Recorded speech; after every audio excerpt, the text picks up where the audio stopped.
High guys, welcome back to my channel Bhagwati. তো আজকে আমি চলে এসেছি আপনাদের কাছে মুড়ো, মানে রুই মাছের মাথা মুড়ো আর সেটা রেসিপি একটা নিয়ে এসেছি।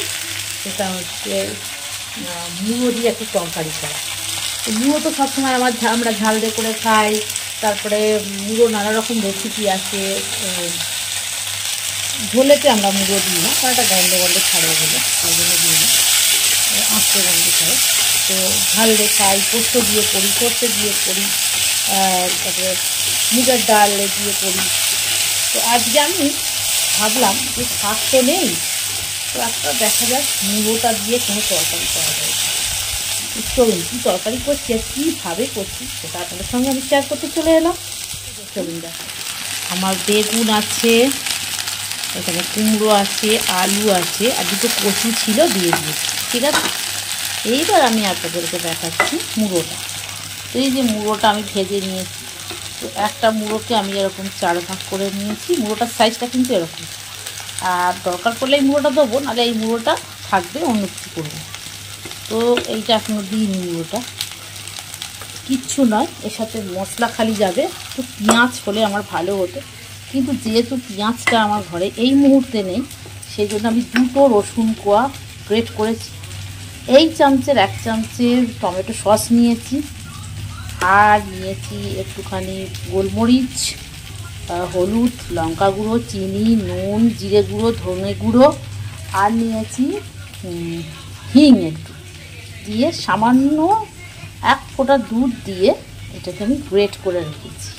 ওকে, এটা আমি তরকারিতে দেবো। আর হ্যাঁ, কেশরি মেথি একটু দিয়েছি, তো সেন্ট হওয়ার জন্য দিয়েছি। এতেই কিন্তু গ্রেট করা আছে। ওকে, তো এই তরকারিটা এখন আমি করছি। এতে আমি এখনও কিছু দিইনি, মশলাটা আগে দেবো, তারপরে সব দেবো। মশলাটা দিয়ে দিলাম, কেন মশলাটার মধ্যে তো সব দেওয়া আছে, ওই জন্য আমি কিছু মশলা দিইনি। এতে কিন্তু হলুদ টলুদ সব দেওয়া আছে, আপনাদের বলে দিলাম, তো সেই জন্য কিছু দিইনি আমি। যদি পেঁয়াজ থাকে তো পেঁয়াজ যদি আপনি ভেজেও তরকারিতে দিতে পারেন ভালো, আর যদি পেঁয়াজটা এমনিও আপনি কাঁচা এই আমাদের সঙ্গে ছেড়ে দিতে পারেন। এটা আপনি সাদা তেলেও করতে পারেন, আর সর্ষের তেলেও করতে পারেন। তো আমার সর্ষের তেল, সাদা তেল দুটোই চলে। আমি যখন যেটা পারি তখন সেটাতেই করি, টেস্ট দুটোতেই ভালো আসে। দেখুন, এটা এখন হচ্ছে, মনে তো হচ্ছে না আর কিছু দিতে হবে। তবে কি বলুন তো, রান্না করার সময় একটু চেখে দেখা সব থেকে বেটার। চেখে দেখে নেবেন নুন মিষ্টি সব রকম মশলাটা ঠিক আছে কি না, তারপরে অ্যাড করতে হয় অ্যাড করবেন। তো মুড়োটা দেবো একটু পরে, এখন ওটা কষাচ্ছি। আঁচটা কিন্তু আমি একটু জোরেই রেখেছি।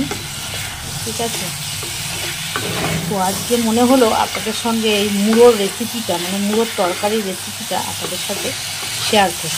আপনারা করতে পারেন, ভালোই লাগবে খেতে, আমি তো মনে করছি ভালো লাগবে। তারপরে এবার যে যার জিভের টেস্ট। তো চলুন, মুড়োটা যখন দেবো ততক্ষণ আসবো, আমি চটপট করে ঘুরে আসছি। এখন আমার সব ভাজা মশলা আছে, এর মধ্যে ফুরিয়ে গেছে, এটা একটু দিয়েছিলাম, বলতে ভুলে গেছি। আর দিয়েছিলাম একটুখানি, যেহেতু আমার এই ম্যাগি মশলাটা ছিল তো আমি অ্যাড করেছি। ওকে, দেখালাম যে মুড়ো দিয়ে কীভাবে তরকারিটা কীভাবে করতে হয়। এখনও পুরো রেডি হয়নি, আমি জল দিয়েছি কড়াতে, মানে তরকারিতে। তো জলটা তো বেশি দেওয়া যাবে না, অল্পই দিতে হবে। বেশি জল দিলে আবার জল সানি হয়ে যাবে, তো আন্দাজ মতো জল দিতে হবে। আর একটা আছে, সেটা হচ্ছে আপনার হয় কি বলে, ভেটকি মাছের মাথা দিয়ে এই তরকারিটা আমি আমার ছোটো পিসির কাছে শিখেছিলাম। ভেটকি মাছের মাথা দিয়ে ফুলকপি, মূলো, আলু দিয়ে করে, বেগুন একটু, মানে বেগুনটা কম দেবেন, দিয়ে ওটা ফোড়ন দিয়ে আর ভেটকি মাছের মাথা দিয়ে করে, ওটাও খুব ভালো খেতে হয়। আর হ্যাঁ, কদিন আগে আমি ভেটকি মাছের পাতুরি করেছিলাম, মানে আমার ছেলের জন্মদিনে। তো সেটা আমি আপনাদের সঙ্গে শেয়ার করতে পারিনি, কারণ কি বাজার দোকান থেকে শুরু করে সর্বস্ব নিজে করা, আর ওই বসে বসে লেবার দেওয়া, যেহেতু আমার মা ছিল সেহেতু সঙ্গে লেবারটা দিয়েছে, তো ওই 10 পিস মতন আমার হয়েছিল, তো আমি করেছিলাম। তো সত্যি খুব সবাই বলেছে খুব ভালো খেতে হয়েছে, আমার মাসি মেসো ভাইয়েরা বলেছে যে খেতে খুব ভালো হয়েছে, আমাদের বাড়িতেও সবার ভালো লেগেছে খুব। তো আবার যখন কোনোদিন করবো আপনাদের সঙ্গে আমি শেয়ার করবো যে কীভাবে ভেটকি মাছের পাতুরিটা করেছি।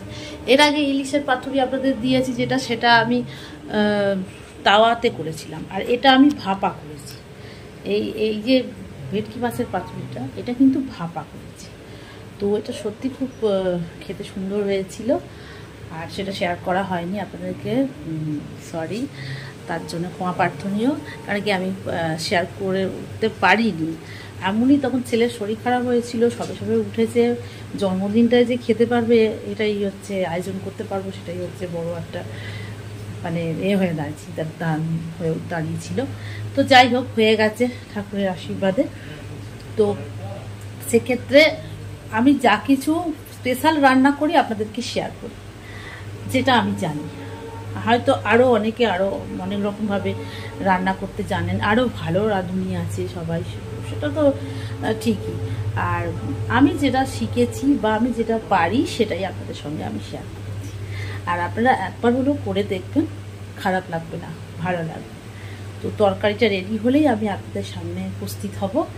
তার আগে কিছুক্ষণ তরকারিটা দেখি। তরকারি রেডি হয়ে গেছে, এই দেখুন, একদম পুরো মাছের মাথা দিয়ে কুমড়ো, আলু, বেগুন সব কিছু দিয়ে হয়ে গেছে। আপনাদের সবটা দেখে দেখিয়ে দিয়েছি। টানটারাং, তাহলে দেখতেই পেলেন আমি কীভাবে তরকারিটা করেছি, সেটা পুরোটাই আপনাদের কাছে শেয়ার করছি। দেখুন গরম ভালো যাচ্ছে না। তো আমি ভিডিও যদি আপনাদের ভালো লেগে থাকে, লাইক, সাবস্ক্রাইব, শেয়ার করতে ভুলবেন না। সবাই ভালো থাকবেন, সুস্থ থাকবেন। Thanks for watching.